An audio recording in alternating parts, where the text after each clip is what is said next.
Hai, good morning everyone. Apa kabar hari ini teman-teman mahasiswa program PMM dan juga program reguler dari STK IPP GRI Jombang? Saya harap kalian semua dalam keadaan yang baik dan juga dalam keadaan yang berbahagia ya. Oke, pada video kali ini bertemu lagi dengan saya Ibu Masriatus Salihah. Kita akan belajar tentang written expression questions pada mata kuliah English for TOEFL Preparation. Baik, pada video sebelumnya kita sudah belajar tentang part 1 atau bagian pertama dari soal grammar atau soal structure ya. Yang pertama adalah structure 1 dan kemudian bagian yang kedua pada video kali ini kita akan belajar tentang written expression. Nah, pada kesempatan kali ini kita akan recalling your memory sebenarnya. Kenapa? Karena sebenarnya ada beberapa materi tuh yang sudah kalian pelajari sejak SMA. Udah sejak lama sekali kalian udah ngerti yang namanya singular dan juga plural. Hanya saja dalam tes TOEFL soal-soal ini nanti akan ditanyakan kembali dan mungkin akan sedikit challenging ketika kalian tidak terlalu hati-hati atau tidak detail ya untuk memahami dari jenis pertanyaan ini. Maka di skill ke-39 ini kita akan mempelajari, merecalling kembali memori kalian tentang hal yang sederhana sebenarnya. Jadi kemampuan untuk membedakan singular noun dan juga plural noun. Jadi ada beberapa penanda atau keywords ya yang harus kalian pahami dan kalian hafalkan sebenarnya. Jadi ini kayak udah di luar kepala gitu kan ya. Ada penanda-penandanya, mana yang masuk dalam kategori singular dan mana yang masuk dalam kategori plural. Oke, pada contoh kalimat berikut ini ada the first sentence, on the table there were many dish. Nah, kita lihat ya, many itu penanda plural atau penanda singular? Yes, many adalah penanda dari plurality, maka kalimat yang tepat atau noun yang tepat yang seharusnya jatuh sesudah many harusnya adalah dishes. Good. Baik, untuk contoh yang kedua, the lab assistant finished every test.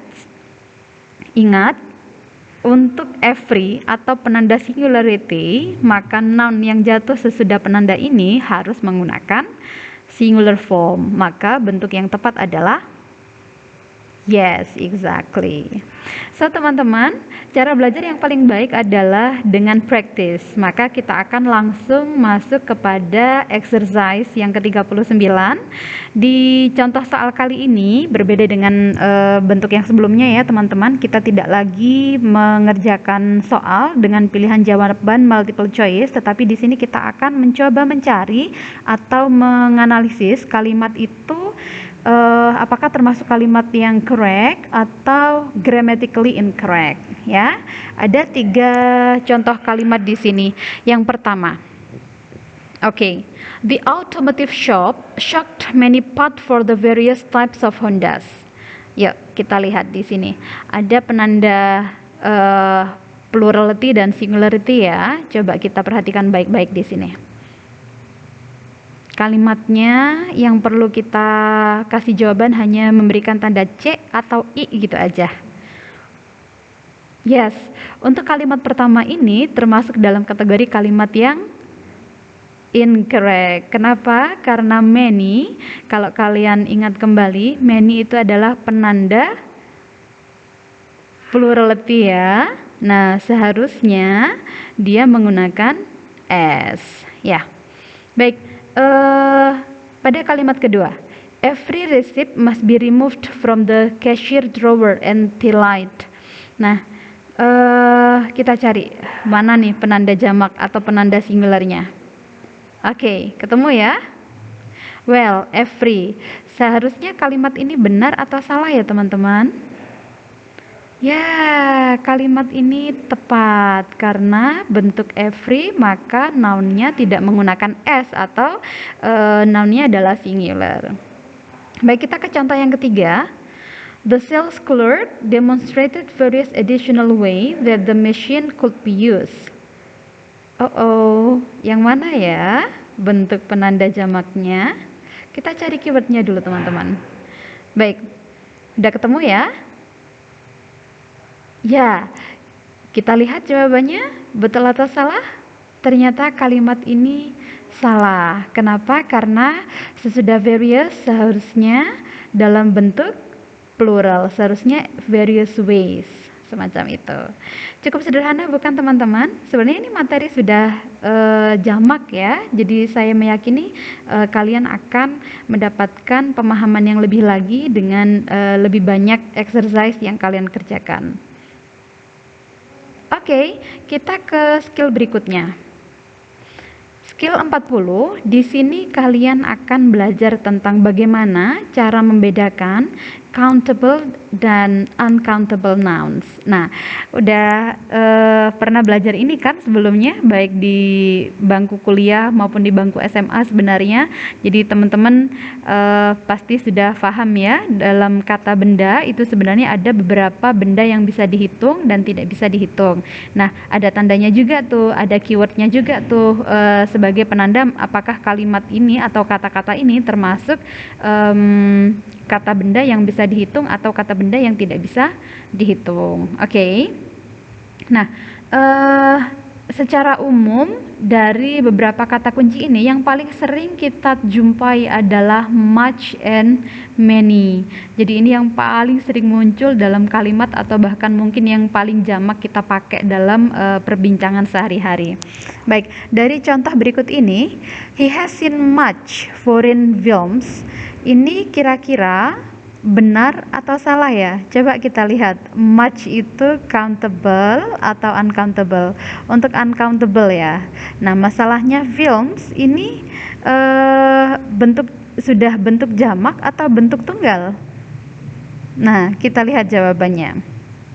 Ya, seharusnya kita menggunakan many. Oke, bukan much, karena film itu bisa dihitung, jadi kurang tepat kalau menggunakan much.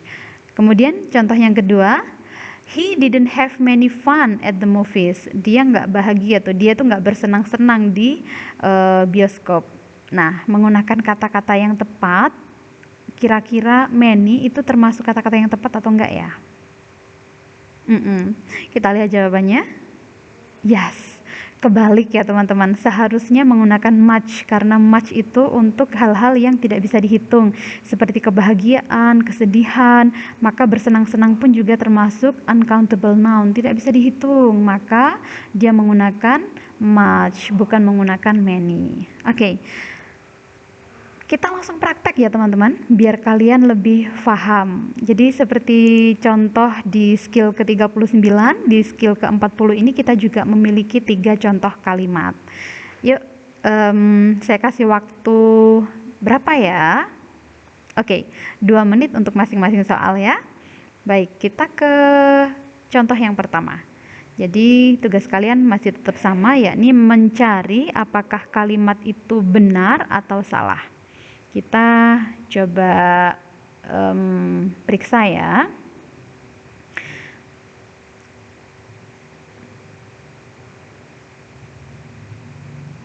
Well, oke, saya yakin tanpa penuh dalam 2 menit kalian sudah bisa mencari jawaban yang tepat ya, karena quiet simple juga sih contoh kalimat ini.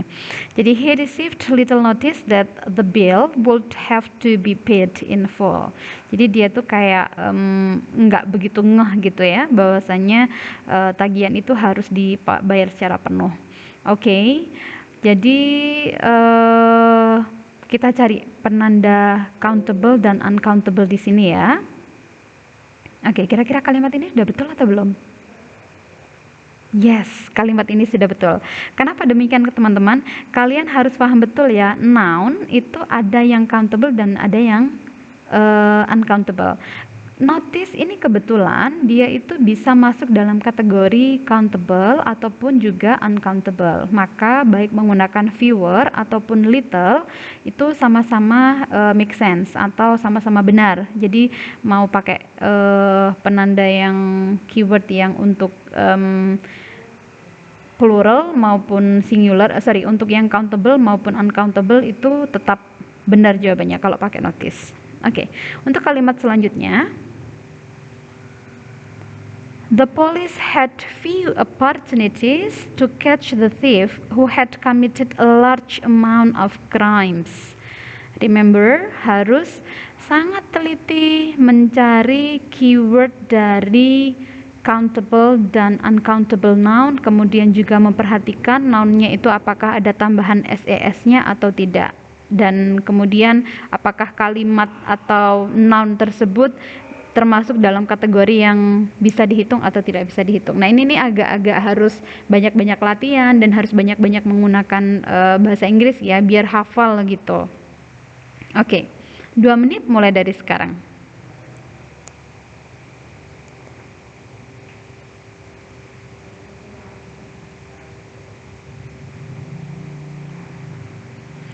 Alright, cukup simple juga. Jadi coba kita cek jawabannya. Ya, jawabannya adalah incorrect ya teman-teman.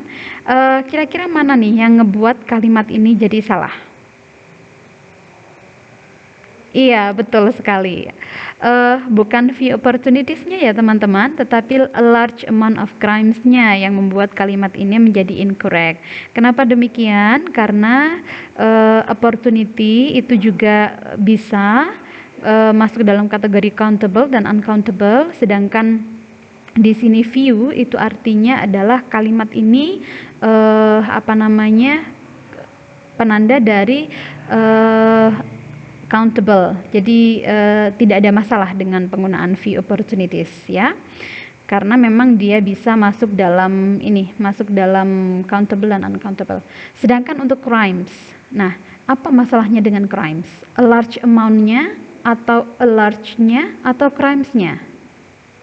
Well, kebetulan crime itu adalah kata benda yang tidak bisa dihitung, dan baik dalam bentuk jamak maupun dalam bentuk tunggal dia sama-sama menggunakan dia tidak menggunakan tambahan s. Jadi mau crime-nya banyak mau crime-nya sedikit itu tetap crime, jadi tanpa ada tambahan s di belakangnya. So sangat hati-hati ya dengan tambahan s. Oke. Kita masuk ke contoh berikutnya di kalimat ketiga.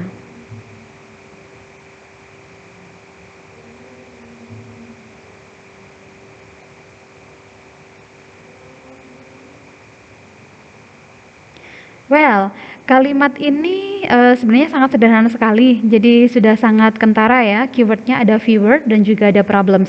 Masalahnya adalah teman-teman harus bisa membedakan apakah problems ini kasusnya sama seperti crimes atau sama dengan opportunities. Iya, kita lihat jawabannya terlebih dahulu. Ternyata jawabannya adalah benar, karena problem itu ya teman-teman termasuk countable ya, termasuk countable, dan dalam penggunaan fewer itu bisa menggunakan noun yang jatuh sudah fewer itu boleh menggunakan s atau tidak menggunakan s. Jadi pada kalimat ini pun juga make sense, kalimat ini benar. Baik, cukup mudah bukan? Iya, kita ke skill berikutnya teman-teman, ke skill yang ke-43, yakni membedakan antara subjek dan juga objek pronoun. So, hati-hati teman-teman dalam pronoun atau kata ganti. Nanti ada beberapa hal ketika kalimat itu dari subjek berubah menjadi objek, maka bentuk pronounnya akan berubah. Oke, seperti pada contoh berikut ini. So, Sally ini sama dengan pronoun she ya.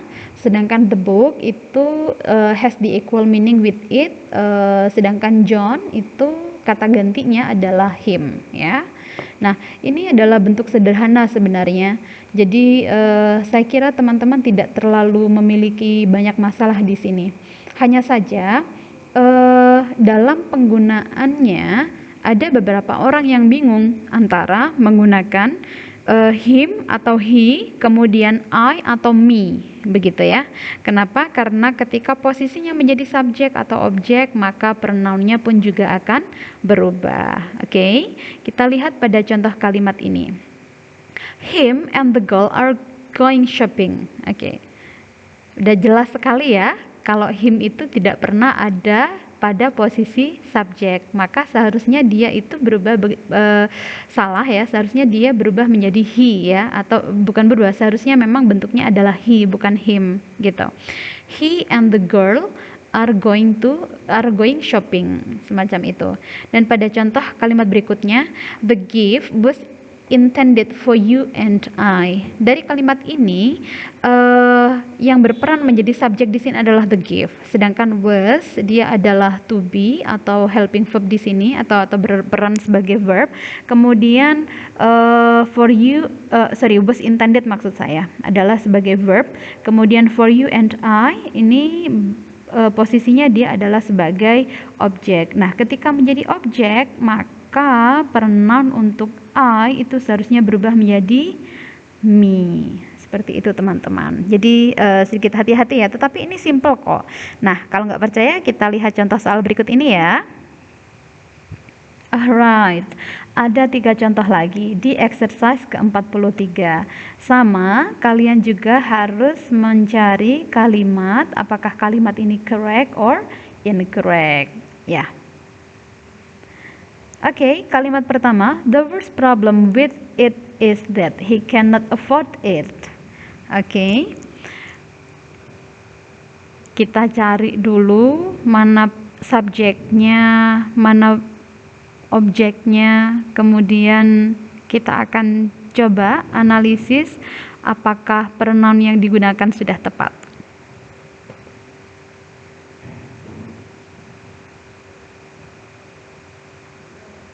Oke, jawaban yang tepat adalah yes.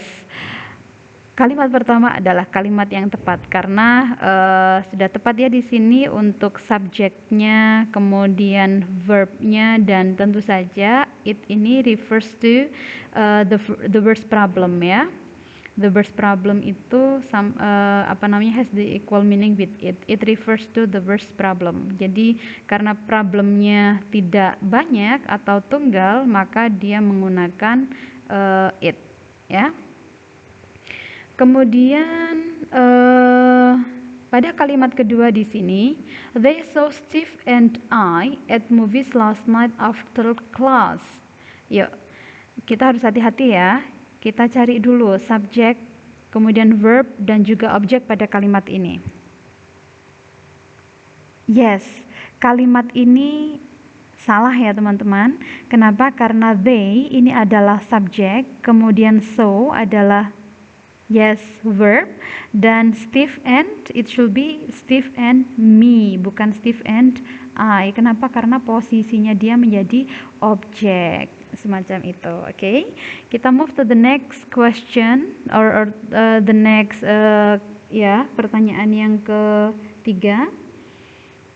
Well, perhaps you would like to go to the seminar with they and their friends. Kind of weird ya. Oke, sudah bisa menemukan di mana kejanggalannya? Yes, kalimat ini juga incorrect karena seharusnya with them, karena dia posisinya sebagai objek di sini. Mudah bukan?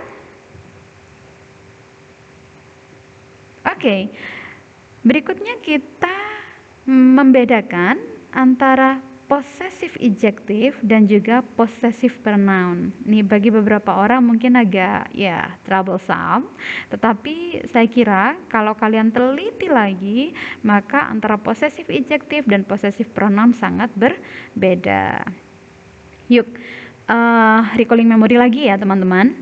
Jadi kalau untuk possessive adjective yang menggunakan my bla bla bla, kemudian your bla bla bla, intinya sesudah possessive adjective maka pasti diikuti oleh kata benda ya atau barang sesudahnya. Sedangkan untuk possessive pronouns dia langsung menggunakan bentuk possessivity, jadi kayak mine, yours, his, hers, ours, theirs, semacam itu. Dan ini tidak pernah diikuti oleh noun di belakangnya. Seperti contoh, they lend me their book. Ya, their ini adalah adjektif dari noun yang berupa book. Sedangkan they lend me theirs ini kita tidak tahu ya, theirs ini milik mereka ini apakah buku ataukah benda yang lain, tetapi intinya adalah mereka meminjamkan kepada saya benda-benda milik mereka. Oke, kita coba masuk ke latihan ya teman-teman. Kita analisis dulu kalimatnya pelan-pelan. Kalimat yang pertama adalah, if she borrows your coat, then you should be able to borrow her. Oke, kalimatnya betul atau salah?